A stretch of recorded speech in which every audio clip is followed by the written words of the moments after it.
Well, today the air conditioning just stopped working for the house. It was working perfectly yesterday, just stopped.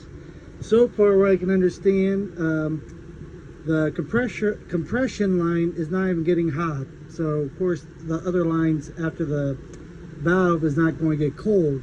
It's like the compressor outside is not kicking on. So I know there's nothing wrong here. I'm going to go outside and see what I can figure out. So it's 75 inside the house right now when it's literally 68 outside right now. The fan on the unit outside is turning on, but I can't tell if the compressor is on. But I could tell for it not getting hot or cold, the compressor is not running. So I'm going to see if maybe it blew the fuse or something. Yeah, I'm getting 240 volts from the switch to the compressor. So the compressor is definitely getting power. And that also means there's Freon in it, because the pressure switch would not be activating the relay for the compressor.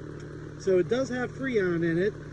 It is getting power, sending it to the wires to the pump, but the pump is not doing anything. So I'll pull the main fuse out right now.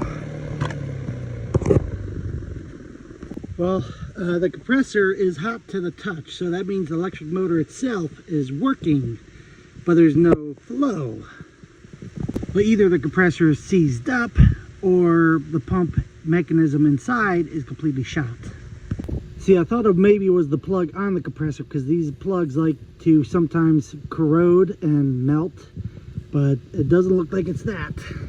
All those prongs look good, because like this line, the compressor line, is cold to the touch. You know, all these lines are cold to the touch. What I meant is like ambient outside temperature. So like I said, I know the system has Freon because of that pressure switch and the one down there and there. If this did not have any pressure in it, it would not kick on, or if the pressure got too high, it would kick off. So it needs a new compressor, which on these units doesn't look like you can just change just the compressor like on a car. Everything is soldered together. So the whole unit is going to have to be changed out, because the lines disconnect here and this unit gets changed out. So it sucks. So someone's going to have to come out, suck out the Freon, take this unit out, put a new unit here, hook it up and recharge it, and it'll be back up and going again. But that's like a couple $1,000, you know. I wish I could help my parents out with this, you know, but I haven't sold that white Chevy to pay them back or anything, so we'll figure it out.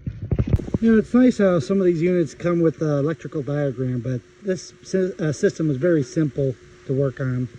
So like I said, got power going to the compressor, and the compressor would not be getting power kicking on if it did not get what it needs from the 3 sensors. If the pressure is too low, it will not kick on. If the pressure gets too high, it kicks off.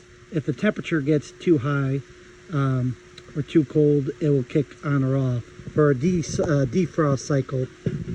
But everything is working like it's supposed to, except the compressor itself.